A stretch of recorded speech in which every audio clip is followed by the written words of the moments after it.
បាទសួស្តីបាទវីដេអូនេះខ្ញុំចង់បង្ហាញអំពីការបាទប្រើប្រាស់check box បាទ check box ហ្នឹងកាលណាយើងចុច check box ហ្នឹងគឺវាមានចេញ highlight ពណ៌លឿងឬក៏វាឆូតអក្សរនៅក្នុងតារាងឬជួរដែលយើងបានកំណត់ដែរដូច្នេះយើងមិនកុំឲ្យខាត់ពេលយើងចូលទៅកាន់ developer មកយើងចុច insert ហើយយើងរើសយក text box បាទទៅនោះយើងយកមកគូសកន្លែងនេះបានឬក៏យើង select មកគឺវាចេញ text box ដូចនេះស្រាប់ប៉ុន្តែយើងអាច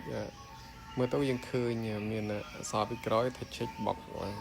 យើងលុបវាបានណាយើង select មកស្ដាប់មកចេញ cursor ក្នុងមកយើងចុច delete មកវាបាទសម្រាប់ check box នេះកាលណាយើងចុចទៅលើវាទៅ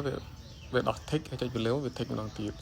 អញ្ចឹងដើម្បីយើង link ជាមួយនឹង cell នេះបាទនៅលើ check box យើងអាចមកស្ដាប់មកយើងចូល format control បាទបន្ទាប់មកយើងមើលកន្លែងនេះគឺវាអាច tick លើក្រោមមាន uncheck និង check បាទហើយកន្លែងនេះយើង select មកយើងបាទចូលទៅប៉ះតំបន់ដែលយើងចង់ដាក់ចង់ link វាបាទនៅ cell បាទមួយនេះគឺវា link មកគឺយើងចុចបាទបន្ទាប់មកយើង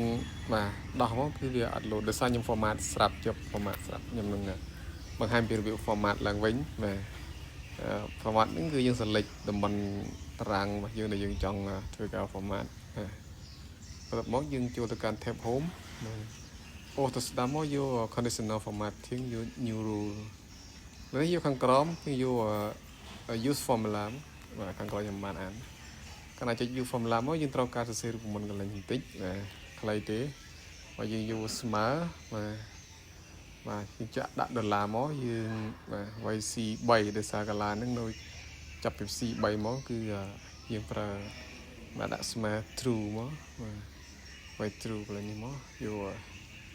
កន្លែងនេះយើង format បន្តិចត្រង់ font បាទកន្លែង font នេះបាទយើងយក strict did shorts ខ្ញុំបានសើត្រូវដែរ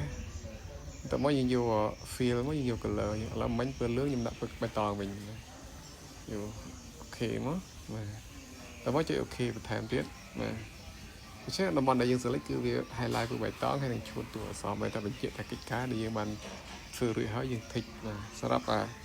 ជួរខាងក្រោមរបៀបដាក់ check box ខាងក្រោមយើងអាចធ្វើដូចគ្នាដែលខ្ញុំបង្ហាញខាងមុខមុនមិញហ្នឹងបាទសូមអរគុណ